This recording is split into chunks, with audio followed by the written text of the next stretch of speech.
நமஸ்காரம். உங்கள் அன்பிற்கும் அபிமானத்திற்கும் ஒரு வித்யாபுத்திரர் விஆர் ராஜா குளத்தூர்ந்து பேசுகிறேன். ஸ்ரீ மாத்ரே மக. இதனுடைய 711வது வீடியோ. இந்த வீடியோவில் வந்து இன்னைக்கு வெள்ளிக்கிழமை காலையில் நான் வந்து மெடிக்கல் யூஷுவல் 3 months ரிவ்யூக்கு போகிறதுனால காத்தால் பேச முடியல. நான் வரத்துக்கே சாயந்தரம் ஆகிடுது. ஸோ இன்றைக்கி என்னென்ன பேசுறது என்ன பேசும்போது டாப்பிக்கே கிடைக்கல எனக்கு. Start with Lalitha Sahasranama meaning சொல்ல போகிறோம், அது வேறு. பட் நிறைய பேர் திருப்பி அந்த புவனேஸ்வரி பற்றி பேசுங்கன்னு சொல்லி பேர் கூட ரிக்வஸ்ட் பண்ணார். மிஸ்டர் வீராசாமி சொல்லிட்டு இதில் கோயம்புத்தூரில் இருக்கார். அவர் ஒரு 2 வாரத்துக்கு முன்னாடி வந்தார் பார்க்கறதுக்கு. என்ன அவர் வந்து அம்மா உங்களை புவனேஸ்வரி மந்திரம் நீங்கள் சொல்லி கொடுத்தனால உங்களே குருவாக வச்சுருக்கேன் அதுக்குன்னு சொல்லி ரொம்ப ட்ரை ஃப்ரூட்ஸ் எல்லாம் வாங்கி கொடுத்து நமஸ்காரம் பண்ணிட்டு போனார். ஸோ இன்றைக்கி ஷெல்ஃபில் தேடி பார்த்தா பல ஆண்டுகளுக்கு முன்பு 20-25 வருஷத்துக்கு முன்னாடி என்னுடைய நண்பரான ஸ்ரீனிவாஸ் குமார், அவன் வந்து use to collect lot of books, old books, new books. அவன் வந்து 2 புக்கு யாரோ முர்மார்க்கெட்டில் போட்டுருந்தான்னு சொல்லிட்டு பழைய புக்ஸு புவனேஸ்வரி பற்றி உண்டான புக்கு 2 புக்கு கொடுத்தா 2 ஒன்றா பைண்ட் பண்ணிட்டாங்க. ஸோ அது வந்து நான் டு பி ஃப்ரேங்க்கு டோட்டலாக நான் ஃபுல்லாக விட படிக்கலை. சில சாப்டர்ஸ் படிச்சிருந்தேன் அந்த காலத்தில், அப்படியே விட்டு போச்சது. இன்றைக்கி அந்த புக்கு கிடச்சிது.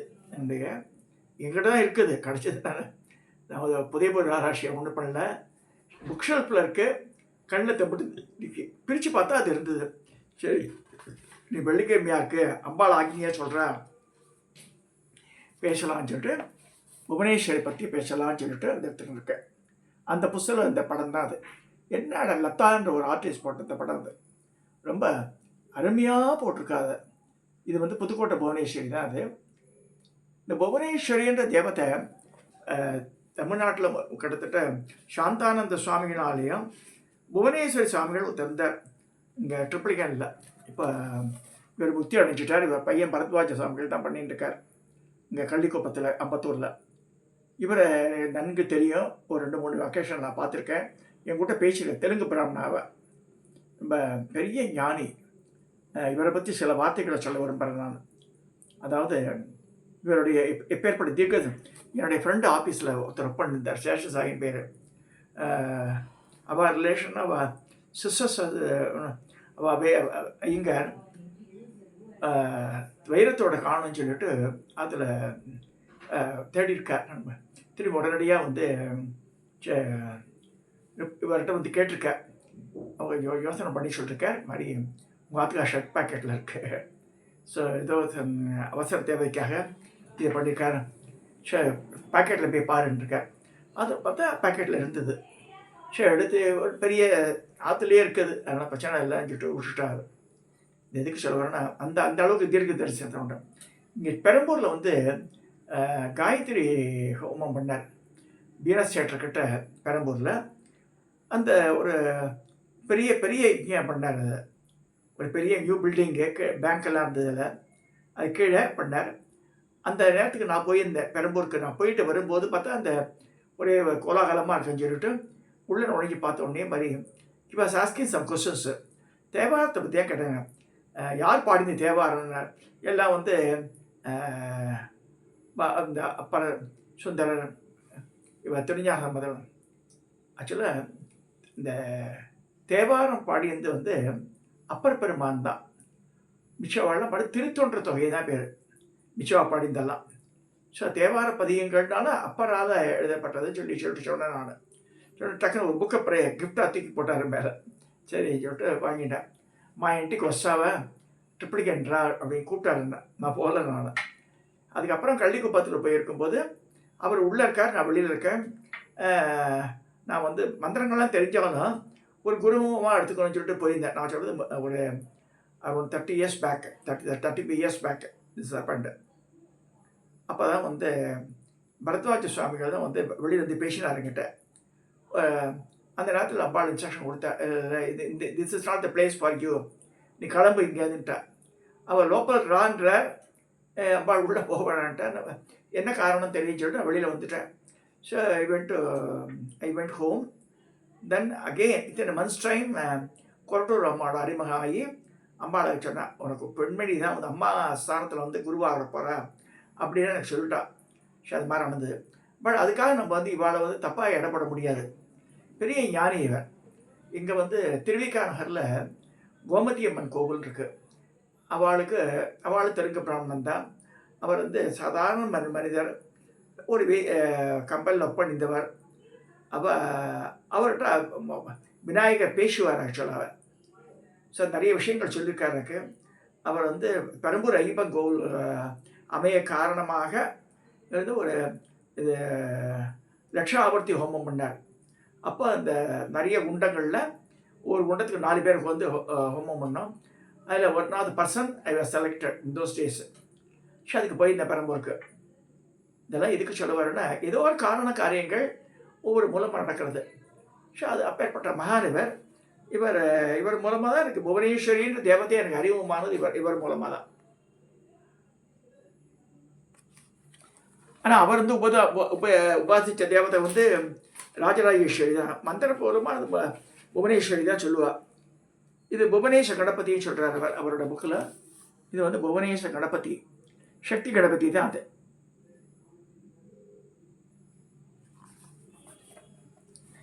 இந்த புக்கு வெளிவந்து எந்த வருஷத்தில் வந்திருக்குன்னா 1984 போட்டிருக்கா இந்த புக்கு. அவரால் வழிபடப்பட்ட அம்பாள் ராஜராஜேஸ்வரி.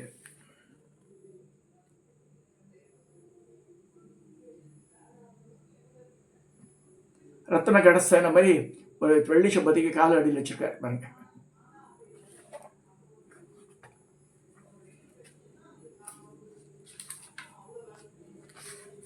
இப்போ சாந்தானந்த சுவாமிகளும் இருக்கு ஆசிரியெல்லாம் பண்ணியிருக்கார். அதாவது இவரால் பல பேர் அந்த காலத்தில் நிறைய இதெல்லாம் பண்ணியிருக்கேன். பெரம்பூர் இது சென்ட் மேரிஸ் ஸ்கூல் வரத்துக்கு நல்ல பிரபல்யமாகறதுக்கு இப்போ ஒன்றாவது பர்சன் வாஸ்டான் ஹோமம் உண்டாள். அவள் வந்து சரஸ்வதி தாமஸ் பேர். அவள் ஹிந்து லேடி. அவள் கோவில்லாம் கட்டினா அதுக்கெல்லாம் வந்திருக்கார், எல்லாம் பண்ணியிருக்கார் அந்த காலத்தில் இவர். ஸோ இப்போ என்ன சொல்கிறார் இவர்னா, சுவாமிகள் ஹ்ரீம் ஹ்ரீமதி பிரதிதினம் ஜபதாம் தவாக்கியாம் கிம் நாம் துர்லப மிக திரிபுராதிவாசே மாலா கிரீட மதவாரண மானதீய தான் சேவதே வசுமதி ஸ்வயேம லக்ஷ்மி. ஹே புவனேஸ்வரி தாயே, சூலம் சூஷ்மம் காரணம் இம்மூன்று சரீரத்தில் வசிக்கின்றவான உன்னை உனது மகாமந்திரமான மாயாபீஜமான ஹ்ரீம் கிரீம் என்ற மூல மந்திரத்தை ஜபிப்பவர்களுக்கு இந்த உலகத்திலே அடைய முடியாது என்ன இருக்கிறது? ஸ்ரீ மகாலட்சுமியால் தானே புஷ்பமாலைகள், கிரீடம் இவைகளை எடுத்துக்கொண்ட மதையானையால் கொண்டாடப்படுவதாய் நிறைய ஸ்வர்ணம் ரத்னம் இவைகளை கையில் கொண்டவளாயும் ஹ்ரீம் என்று ஜபிக்கும் யோகிகளின் சமீபம் வந்து சேர்கிறாள். 14 ஒழுங்குகளுக்கும் ஒரு சக்தியின் கீழ் உழண்டு வருகிறது. அந்த சக்தி இது இன்னதுதான் என்று நிரூபணம் பண்ண முடியாத அளவிலே பறந்து விரிந்து இயங்குகிறது, இயக்குகிறது. இந்த சக்தி ஒவ்வொரு பொருளிலும் உயிரிலும் இருக்கிறது. இது எப்படிப்பட்டது என்று வேதமும் காண முடியவில்லை. அப்பொழுது நான் தான் அந்த துரிய சக்தி என்று அது ஆணுமில்லாத பெண்ணுமில்லாத அறியுமில்லாத ஒன்று தோன்றியது. தயாள குணம் கொண்ட தாயின் பெருமை கொண்டு அதுவே பெண் வடிவம் கொண்டு இந்த புவனங்களையெல்லாம் படைத்து புவனங்களுக்கு உண்டான காரண காரிய பொருள்களை அதுவே சிருஷ்டி செய்து உயிர் திரளையெல்லாம் ஆட்டி வைத்து ரட்சித்து பரிபாலனம் செய்து வருகிறது. இந்த சக்தி தான் பராசக்தி. அதுதான் சர்வலோக ஜெகன்மாதா சாட்சாத் புவனேஸ்வரி என்றார். ஸ்ரீ புவனேஸ்வரி தேவி என்பவள் எந்த வடிவத்தில் இருக்கிறாள்? இவள் இருப்படும் யாது அப்படின்னு கேட்டால், இந்த தேவியின் ஜபத்தில் என்ன மகத்துவம் இருக்கிறது? ஏன் கலியுகத்தில் புவனேஸ்வரி வழிபட வேண்டும் என்று சுருக்கமாக சொல்கிறார். புவனேஸ்வரி தேவி எப்படி இருக்கிறாள்? பிரம்மா, விஷ்ணு, மகேஸ்வரர் ஆகிய மூவரும் ஒன்றே. உலகை படைக்கும் போதும் ரட்சிக்கும் போதும் சம்ஹாரம் பண்ணும் போதும் தானே மூவராக இருக்கிறேன் என்றும் தானே உலகம் உண்டாவதற்கு பதித்த கிரீடமுடையவளாக கங்கா ஜலத்தை சுழல் போல் நாபியை உடையவளும் மாணிக்க கற்களால் இழைத்த மோதிரத்தை அணிந்தவளும் தாமரை போன்ற தளம் போன்ற 3 கண்களாலான அழகு வாய்ந்தவளும் அழகு பிரவாகமான மென்மையான அங்கங்களை கொடி போல் உள்ளவளும் தன் பேச்சின் இனிமையால் சரஸ்வதி தேவியின் கச்சபி என்ற வீணையை தோற்கடிப்பவளும் சிங்காரசத்தோடு கூடியவளும் பாசம் அங்குசம் அபயமுத்திரை வரதமுத்திரை தாமரை போன்ற கைகளை உடையவளும் ரத்தினங்கள் இழைத்த குண்டலத்தை தன் காதிலில் அணிந்தவளுமாக அர்த்தச்சந்திரனை தன் தலையில் சூடியவளுமாக நிர்வியாஜ கருணையோடு கூடிய பார்வையை உடையவளும் பல தோழிகளாலும் வேலைக்காரிகளாலும் தேவஸ்திகளாலும் சூழப்பட்டவளும் இச்சா ஞான கிரியாசக்திகளோடு இருப்பவளும் ஸ்ரீ புவனேஸ்வரி தேவியான மணிதீபத்தில் தசசக்தி சத்துவமாக படிக்கட்டுகளில் மேல் பிரம்மா விஷ்ணு மகேஸ்வரர் ருத்ரன் இவரை கால்களால் உடைய மஞ்சத்தில் மன்மதனின் கர்ப்பத்தை தோக்க போகும் கோடி மன்மதற்கிடையான அழகு வாய்ந்த வரும் கோடி சூரியனின் காந்தியை உடையவரும் சந்திரனின் குளிர்ச்சியோடு கூடியவரும் சுத்த ஸ்படிகம் போன்ற நிறவுள்ளமான புவனேஸ்வரர் இடது மடியில் லஜ்ஜை துஷ்டி புஷ்டி கீர்த்தி காந்தி ஷமை தயை புத்தி மேதை ஸ்மிருதி லக்ஷ்மி இவர்கள் திவ்யஸ்திரிகள் உருவம் கொண்டு சூழ்ந்து கொண்டு ஜெயா விஜயா அஜிதா அபராஜிதா நித்யா விலாசினி தோக்திரி அகோரா மங்களா துவா இப்பீட சக்திகளை கொண்டு சேமித்துக் கொண்டு இருக்கும்படியான மணித்வீபத்தில் நித்திய யவனத்தோடு கூடி வீட்டிருக்கிறாள் என்று ஸ்ரீ தேவி பாகவதன் சொல்லிருக்கு. ஸோ புவனேஸ்வரி மந்திரம் இங்கே தேவி மந்திரம் ஹ்ரீம் என்பதாகும். இதுதான் ஹிர்லேகான்னு சொல்லப்படுறது. இந்த ஹ்ரீம் இல்லாத மந்திரமே இல்லை, ஓங்காரமும் ஹீங்காரமும் ஒன்றே என்று இந்த ஹிர்லேகாவும் சிந்தாமணி பீஜம் என்று அழைக்கப்படுகிறது. ஹ்ரீம் என்ற சொல்லிலிருந்து ஆகாசம் போன்ற பூதங்கள் உண்டாகின. ஹ்ரீம் என்பதே தன் சொரூபமாக உடையவள் இந்த புவனேஸ்வரி. ஹிர்லேகா என்று ஹிருதயத்தில் கொடி போல செல்லும் சக்தியை குறிக்கும். மூலாதாரம் முதல் சகசிராரம் வரை செல்லும் இந்த சக்தியைத்தான் குண்டலினி சக்தின்னு நம்ம சொல்கிறோம். அதையும் சொல்கிறார். ஹ்ரீ மந்திரத்தை ஜபித்தால் என்ன பலன்? நல்லா கேளுங்க, உன்னிப்பாக கேட்கணும். அதை ஸ்ரீ புவனேஸ்வரி தேவியின் மந்திரத்தை ஜபிப்பவன் என்னென்ன பயனுடன் அடையலாம் என்று பிருத்திவீதரர் சொல்கிறார்.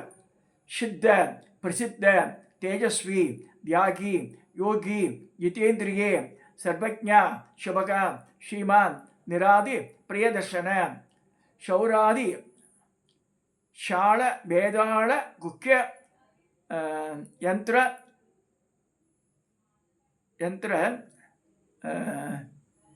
தராந்தரை தபயம் ஜாயதே தஸ்ய சித்த மந்திரஸ்ய தேகினே கிராமே வா நகரே வாபி சபாயம் ராஜஸ் சந்நிதோ பிரசித்த பூஜையேத் சத்பி லப்தே வாஞ்சிதம் ஹிதம்.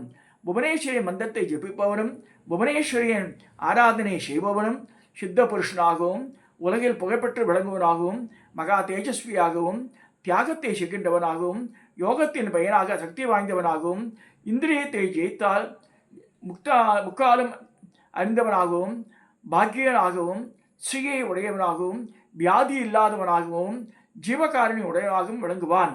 இந்த புவனேஸ்வரி மந்திரத்தை ஜபிப்பவர்களுக்கு திருட்டு முதலான பயம் இருக்காது. பூதங்கள் பிசாசுகள் பில்லி சூனியம் ஏவல் இவைகளால் ஏற்படும் உபாதைகளும் துஷ்கிருதமும் மகா சித்தி அடைந்தவனுக்கு கிடையாது. இதுக்கு மேலான மந்திரத்தை சித்தி செய்கிறவன் தனது ஊரிலும் வெளியூரிலும் வித்வான்களின் அரங்கத்திலும் ராஜசபையிலும் பெருமை வாய்ந்தவனாகவும் ராஜாதிராஜ சக்கரவர்த்திகள் எல்லாம் இவனை வழங்கும்படியாகவும் சாதுக்களை போன்றவர்களால் பூஜிக்கப்பட்டவராகவும் ஆகிய விரும்பிய பலனை அடைவான் என்பது திண்ணம். புவனேஸ்வரி உபாசனை கண்ட மாத்திரத்தில் ரோகங்கள் துவம்சமாகின்றன. இவனுடைய பக்கத்தில் பொருள் தானியம் இவைகள் குவியல் குவியலாக இருக்கும். இவனை தேவர்கள் நமஸ்கரிக்கிறார்கள். ஸ்ரீ புவனேஸ்வரி மந்திரத்தை உபாசிப்பவன் தேஜஸால் சூரியன் போல தோன்றுவான். புவனேஸ்வரி மந்திரத்தை ஜபிப்பவனுடைய புத்திரர்கள் எல்லாம் சம்பத்துடன் கூடியவராக விஷ்ணுவின் சிறந்த ஸ்நானம் அடைவர். புவனேஸ்வரி தேவியுடைய பூஜா மகிமையானது சம்சார துக்கத்திலிருந்து விடுவதற்கும் ஐஸ்வர்யத்தோடு காந்தியை அடைவதற்கும் யசஸை பெறுவதற்கும் ஜனங்களை ரஞ்சிக்க செய்வதற்கும் சிறப்பு மிக்க மகிமை பொருந்திய சாணமாக மோட்ச சாம்ராஜ்யம் அடைவதற்கும் இந்த மகத்தான பூஜை உண்டுபடுகிறது. மேலும் புவனேஸ்வரி தேவியை ஆராதனை செய்பவர்கள் மூவுலகிலும்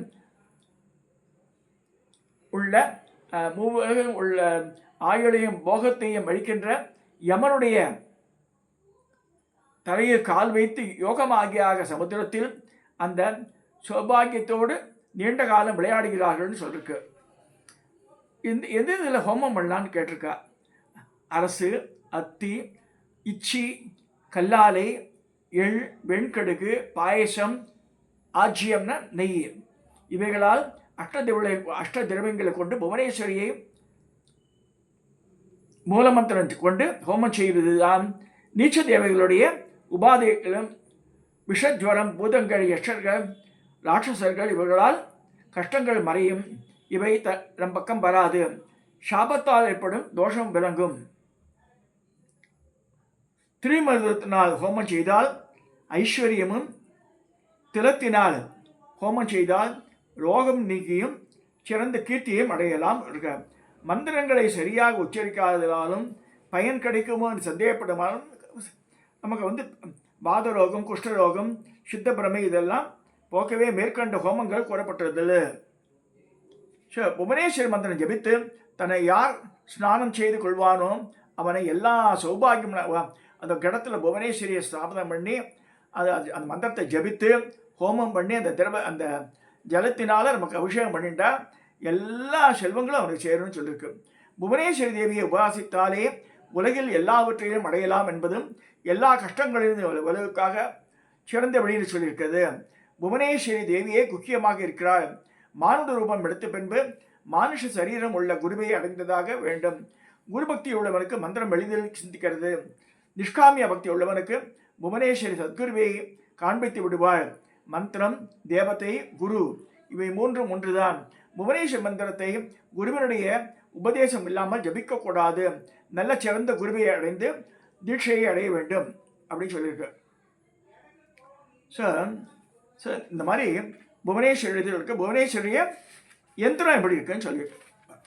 இந்த ஷட்கோணம், இந்த ஷட்கோணத்தை சுற்றி 8 இதழ தாமரை, அப்புறம் ஒரு வட்டம், 16 இதழ் தாமரை, 4 வாசப்படி இல்லை அந்த இது கோபுரம். இதுதான் புவனேஸ்வரி யந்திரம். நடுவில் ஒரு டாட் பிந்து ஸ்தானத்தை காமிக்கிறது. ஸோ புவனேஸ்வரியில் அஷ்டோத்திரம் படிக்கலாம், சகசநாமம் படிக்கலாம். இந்த ஓம், இந்த ஹ்ரீம், இந்த ஹிர்லேகா மந்திரத்தை முன்னாடி சொல்லி பண்ணுறது ரொம்ப ரொம்ப விசேஷம். ஓம் ஹ்ரீம் புவனேஸ்வரி நமக, ஓம் ஹ்ரீம் என்னென்ன மந்திரங்கள் இருக்கோ வரிசையாக. ஸோ புவனேஸ்வரிக்கு அஷ்டோத்திரம் இருக்குது.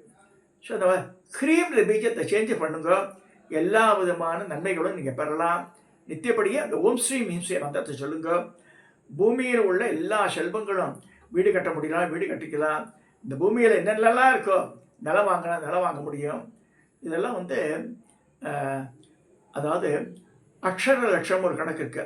அகாராந்த ஷகாராந்தந்து அவரோகணம்னு ஒன்று சொல்கிறேன், அது வேறு. இப்போ எனக்கு நான் சொல்லுது என்னென்னா, ஓம் பிரணவம் கணக்கில் வராது.